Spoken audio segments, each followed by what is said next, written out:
Shalom. All praises, glory, and honor to Yahweh, Bahashem Yahushai, Bahashem Kodesh. Double honors unto the apostles and elders of GMS, the true leaders of Israel today, and salutations to all of the Akim who do this work in truth and sincerity, risking their lives and their freedoms to do so, as well as the scattered Israelites who come looking like the heathen, but are not, by way of their forefathers' seeds who are Israelite men. The true name of the Most High is Yahweh, and his son's name is Yahushai. And the Lord's holy chosen people are the so-called Negroes, Latinos, and Native Americans, as we're the ones who suffer under the curses in the book of Deuteronomy. My name is Akalio, and this video is about Esau's blessing, which is the sword. So, firstly, I'll read it in Genesis chapter 27 and verse 38. And Esau said unto his father, Hast thou but one blessing, my father? Bless me, even me also, O my father.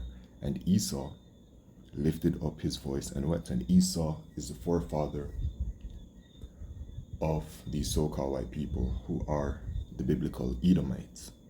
And Isaac his father answered and said unto him, Behold, thy dwelling shall be the fatness of the earth and of the dew of heaven from above. So he was blessed with complete rulership.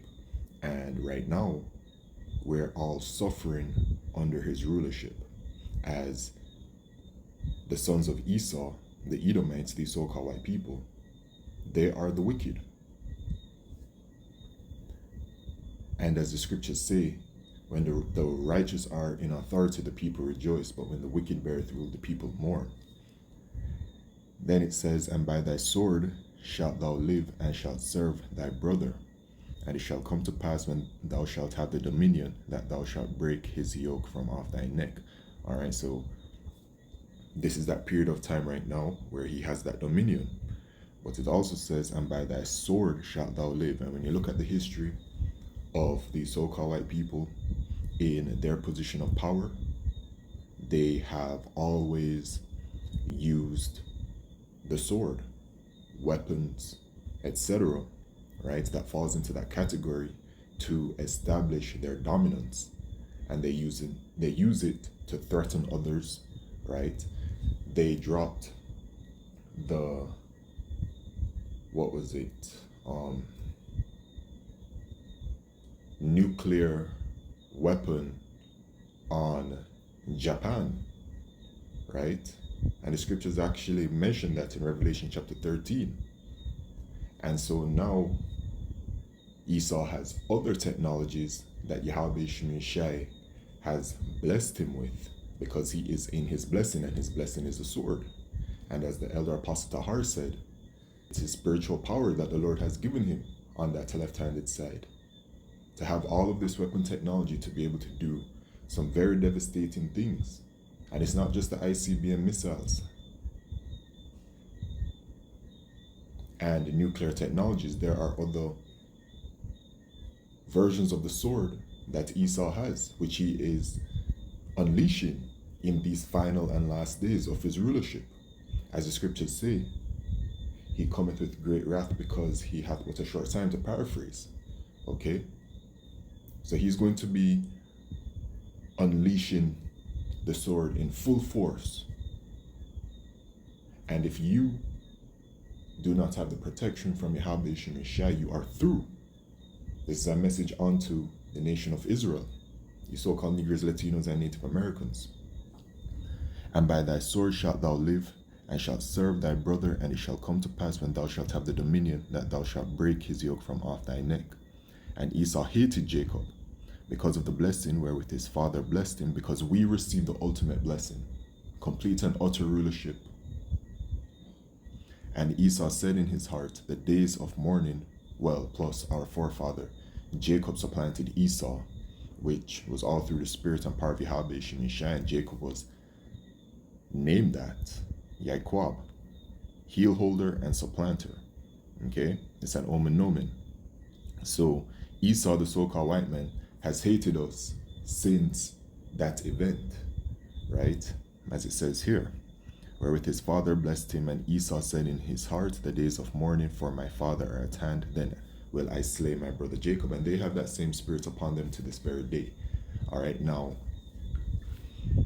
information has come out that Esau has unleashed a certain weapon against the so-called Venezuelans, who are predominantly of the tribe of Asher. There's no entry or exit wound.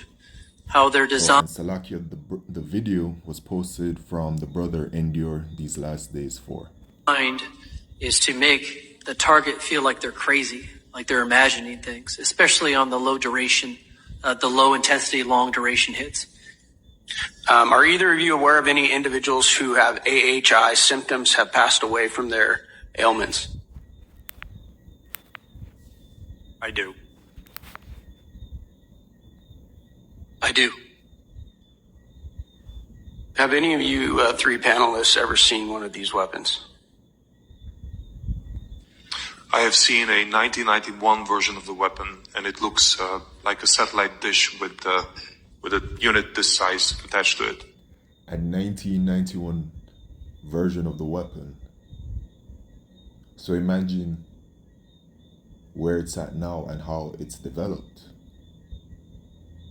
But we've witnessed the power of this specific weapon, because I'll just say allegedly, right? But y'all know what it is.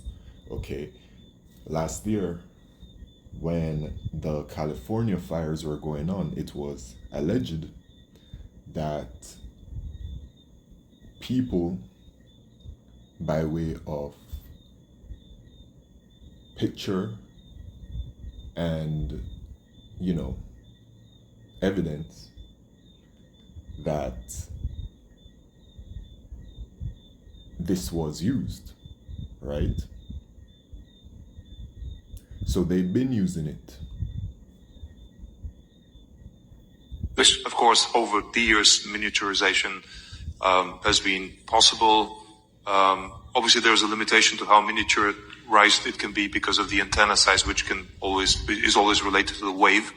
But still, it is something that can be well contained in the trunk of a car or even a large backpack. Now, did U.S. use a powerful mystery weapon during the raid to capture Nicolas Maduro? American forces wiped out hundreds of fighters without losing a single soldier. Now, a new report may shed some light on the methods used by them. According to the report, the U.S. used a powerful mystery weapon that rendered Venezuelan soldiers ineffective during the raid. The report is based on an alleged account of the night's event by a Venezuelan guard.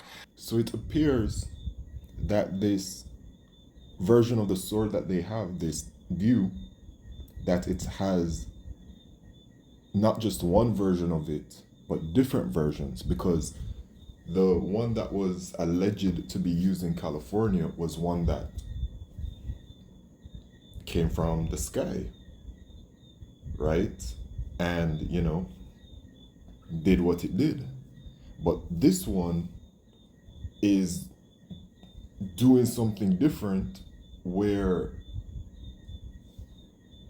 the report is that the Venezuelan soldiers are saying that apparently, like, they lost sight and then they just fell to their knees. Now, this is a very powerful version of the sword that Esau has. And what else does he have in his arsenal? We're going to be seeing in these final days. Now, the account claims that the weapon brought Venezuelan soldiers to their knees. They were bleeding through the nose and vomiting blood. You see, sonic weapon is what they're saying. I don't know if it exactly falls under due, but it looks like it. It looks like, another version of that same technology. The alleged witness account was also shared on social media by the White House press secretary. In the interview, the guard allegedly described how U.S. forces use technology unlike anything he has ever seen. He said that all their radar systems shut down without any explanation. It was followed by a lot of drones flying over their positions. He claimed that 8 helicopters arrived moments later, deploying what he estimated were just 20 U.S. troops into the area. But he said that these few men came armed with something far more powerful than guns. The guard claims that the U.S. troops shot with precision and speed. He said, and I'm quoting, It felt like each soldier was firing 300 rounds per minute. At one point, U.S. troops launched another weapon, according to the guard's account. It was like a very intense sound wave, and he felt like his head was exploding from the inside. He claimed that the Venezuelan side started bleeding from the nose, while some were vomiting blood. They were unable to move. An estimated 100 Venezuelan security forces were killed in the January 3 attack. The White House press secretary, Caroline Levitt. This is some serious weapon technology, man. Okay, and in Revelation chapter 6 and verse 4, it says, "And there went out another horse that was red." And this red horse is talking about Esau, Edom, the so-called white man. And power was given to him, right? I just read that in the book of Genesis. It's his blessing, the sword, that sat thereon to take peace from the earth, and that they should kill one another. And there was given unto him a great sword, a great sword. Okay? Has shared the account on social media. However, the White House has not confirmed whether administration was verifying the veracity of the eyewitness account.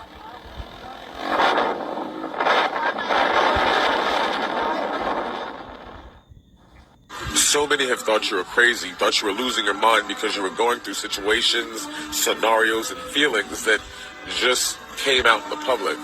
So now that you know that you were a test subject, what do you do next? Yeah. This is some serious technology that Yahweh Shai has given them. And they're going to be using it against us in these last days. All right. And in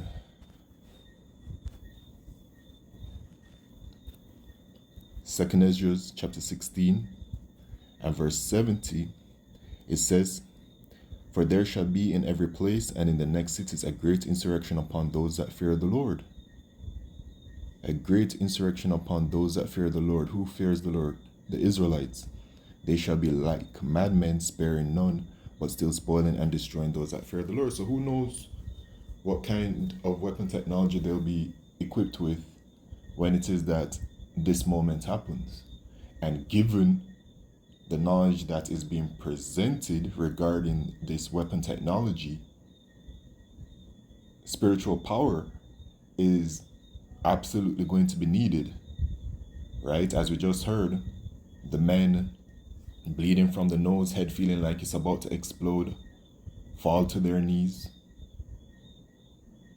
So it's clear that in these bodies that we're in this form, that it cannot be withstood. So spiritual power is going to be needed. Okay? As it says, "For they shall waste and take away their goods and cast them out of their houses.